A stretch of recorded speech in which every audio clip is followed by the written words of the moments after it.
नमस्कार मंडळी. चला तर रोजच नाश्त्यासाठी काय बनवायचं असा प्रश्न तुम्हालाही पडत असेल तर असा अप्पे पात्रामध्ये रवा टाकून तुम्ही ही रेसिपी नक्की बनवू शकता. तर आज आपण अप्पे पात्रामध्ये रवा टाकून कुठली रेसिपी बनवणार आहोत ना, त्यासाठी व्हिडिओ शेवटपर्यंत बघा. आवडल्यास व्हिडिओला एक लाईक आणि आपल्या चॅनलला नक्की सबस्क्राईब करा.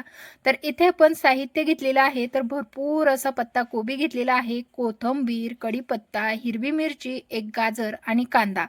आता आपल्याला हे सर्वच बारीक असं कट करून घ्यायचं आहे. तर पहा, अशा पद्धतीने आपण इथे कांदा कट करून घेतोय. ज्या प्रकारे कांदा कट केलाय ना, अशाच प्रकारे आपल्याला पत्ता कोबी, हिरवी मिरची, कढीपत्ता, कोथिंबीर व गाजर देखील बारीक असं कट करून घ्यायचं आहे.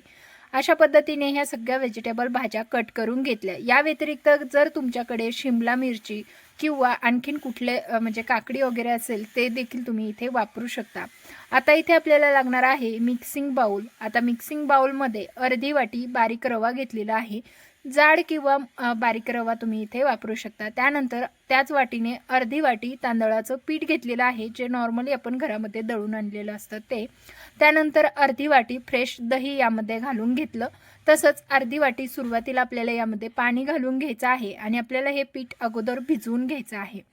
तर पहा, अशा पद्धतीने रवा व तांदळाचं पीठ एकत्रित करून आपल्याला हे भिजवून घ्यायचं आहे. यामध्ये गाठी होण्याचा प्रश्नच येत नाही, कारण आपण यामध्ये रवा देखील वापरत आहोत. त्यामुळे रव्यामुळे ना इथे तांदळाच्या पिठाच्या अजिबात गाठी होत नाहीत. त्यामुळे ना अशा सहज पद्धतीने आपण हे मिक्स करून घेऊ शकतो. राहिलेलं अर्धी वाटी पाणी देखील यामध्ये घातलं, पण आपल्याला आणखीन पाणी लागणार आहे आणि एकूण किती पाणी लागलं हे देखील मी तुम्हाला व्हिडिओमध्ये पुढे सांगणारच आहे. तर आणखीन आपण एक वाटी पाणी घेतलं, त्यामधलं अर्धी वाटी पाणी इथे या पिठामध्ये टाकून घेतलेलं आहे. तर इथे ना आपल्याला खूप घट्ट पीठ ठेवायचं नाही, तर असं सहीलसर पीठ मिक्स करून घ्यायचं आहे. तर इथे ना आपल्याला जवळपास 2 वाट्या इतकं पाणी लागलेलं आहे. तसंच रवा भिजण्यासाठी आणि तांदळाचं पीठ भिजवण्यासाठी आपल्याला इथे अर्धी वाटी दही आणि 2 वाट्या पाणी इतकं प्रमाण लागलेलं आहे. त्यामुळे काय होतं, रवा छान फुलल्या जातो, तसंच पीठही भिजल्या जातं.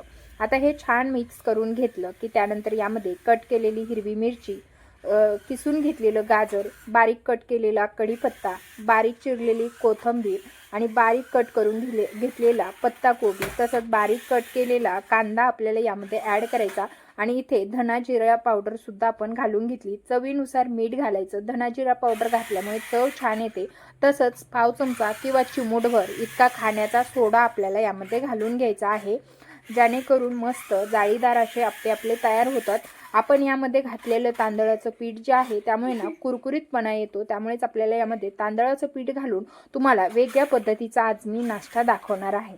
आणि हो, याच पिठापासून तुम्ही वेगवेगळ्या प्रकारे नाश्ते कसे बनवू शकता हे सांगणार आहे तुम्हाला.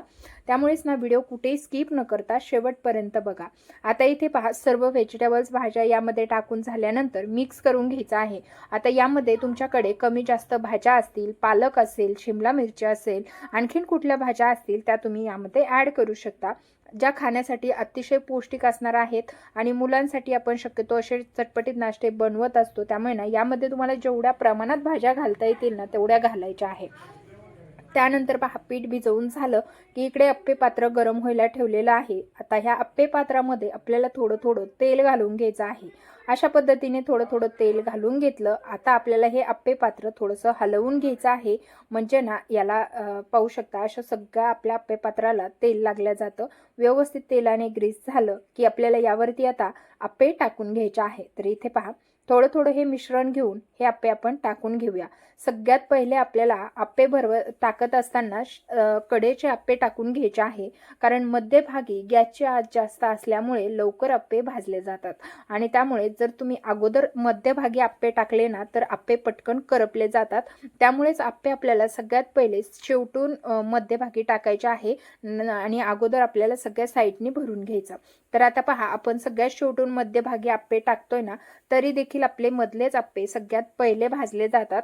आता पहा, सर्व अप्पे टाकून झाले की यावरती झाकण ठेवायचं आणि 2-3 मिनिटं हे अप्पे आपल्याला शेकवून घ्यायचे आहे.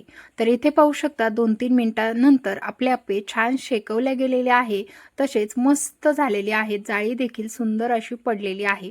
आता तुम्ही इथे काटे चम्मचने उलटू शकता किंवा दुसऱ्या कुठल्याही चम्मचने असे त्यांना पलटवून घ्यायचं आहे. अगदीच थोडं तेल आपण शेवटून खाली सोडणार आहोत. तुम्ही अगदी अप्पे ना पलटवण्या अगोदर सुद्धा तेल टाकू शकता. तर अशा पद्धतीने वाटलंच तर आपल्याला यामध्ये तेल टाकायचं आहे.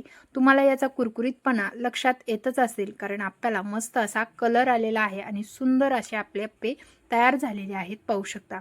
तर आता हे संपूर्ण अप्पे जे आहेत ना ते अशा पद्धतीने पलटवून घेऊया. लक्षात ठेवा, सगळ्यात शेवटून आपण मध्यभागी अप्पे टाकले आणि सगळ्यात अगोदर मध्यभागचेच अप्पे आपल्याला पलटवून घ्यायचे आहे. आणि पाहू शकता सगळ्यात अगोदर साईडचे अप्पे टाकून देखील साईडचे अप्पे जास्त डार्क झालेले नाहीत, पण मध्यभागी आपण सुरुवातीला अप्पे न टाकता देखील किती गोल्डन कलरवरती भाजले गेलेत हे तुमच्या लक्षात येतच असेल, कारण आपली ना मध्यभागी जास्त प्रमाणात गॅसची आग जी आहे ते लागते आणि त्यामुळे मध्यभागी जास्त हीट मिळाल्यामुळे कुठलाही पदार्थ पटकन मध्यभागी शेकला जातो. तर पहा, अशा पद्धतीने हे अप्पे जे आहेत ना ते संपूर्ण पलटवून घेतलेले आहे आणि मस्त एका साईडने गोल्डन कलरवरती भाजल्या गेलेत. तसेच आता खालच्या साईडने देखील आपल्याला गोल्डन कलरवरती हे अप्पे भाजून घ्यायचे. आता पहा, मधले जास्त डार्क झाले नाही, सगळ्या अप्प्यांना एकसारखा कलर आलाय, कारण टाकताना सुद्धा ही टिप्स जर फॉलो केली ना तर सगळे अप्पे अगदी छान आणि सुरेख एकसारख्या कलरवरती तयार होतात. तर आपले इथे अप्पे ना तयार झालेले आहेत पाहू शकता. आता झाकण ठेवायचं आणि पुन्हा एकदा शेकवून घ्यायचे आहे. खालच्या साईडने शेकण्यासाठी झाकण ठेवलं ना की त्याला मस्त अशी म्हणजे हीट भेटते आणि त्यामुळे ना दोन्ही साईडने छान असे अप्पे भाजल्या जातात. वरतून कुरकुरीत आतून जाळीदार असे आपले अप्पे तयार झालेले आहेत. आता हे अप्पे काढून घेऊया.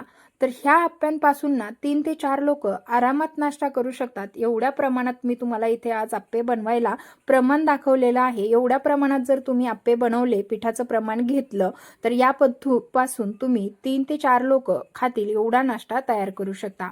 आता राहिलेले अप्पे देखील आपल्याला सेमच पद्धतीने थोडं अप्पे पात्रामध्ये तेल टाकून घ्यायचं आहे आणि अप्पे टाकून झाकण ठेवून सेम पद्धतीने 2 ते 3 मिनिटं शेकवून घ्यायचे. आता सर्व अप्पे बनवून तयार झालेले आहेत. तर खाण्यासाठी घेऊया. तर मस्त असे सुरेख अप्पे आपले तयार झालेत, कुरकुरीत झालेत, अगदी जराही वेळ न घालवता खायचे म्हणजे इतके सुंदर झालेले आहेत. आता हे अप्पे तुम्ही सॉस सोबत खा किंवा हिरवी खोबऱ्याची चटणी तयार करा किंवा असे खा, कसेही खाल्ले ना तरी अप्रतिम असे लागतात. तर सुंदर असे आपले अप्पे तयार झालेत. याच्यासोबत खाण्यासाठी घेतलेला आहे सॉस, कारण मुलांना हा सॉस खूपच आवडतो, त्यामुळे सॉस सोबत हा पदार्थ सर्व केल्याने मुलं आणखीनच आवडीने खाणार आहेत. तसंच आपण यामध्ये पत्ताकोबी, गाजर घातलेलं आहे, त्यामुळे हेल्दी आणि टेस्टी नाश्ता आपला तयार झालेला आहे. तर तुम्हाला ही अप्पे रेसिपी कशी वाटली मला कमेंट करून जरूर कळवा. तशीच तुम्ही ही अप्पे रेसिपी कुठल्या शहरातून किंवा गावातून बघितली ना हे देखील मला कमेंटद्वारे कळवा. आणि रेसिपी जरी आवडली असेल तर व्हिडिओला एक लाईक आणि आपल्या चॅनलला नक्की सबस्क्राईब करा. तसंच बेल आयकॉनला ऑन करा, म्हणजे पुढील येणाऱ्या रेसिपीचे नोटिफिकेशन तुम्हाला सर्वात पहिले मिळेल. चला तर भेटूया नवीन एका अशाच इंटरेस्टिंग आणि युजफुल रेसिपीसह. तोपर्यंत धन्यवाद.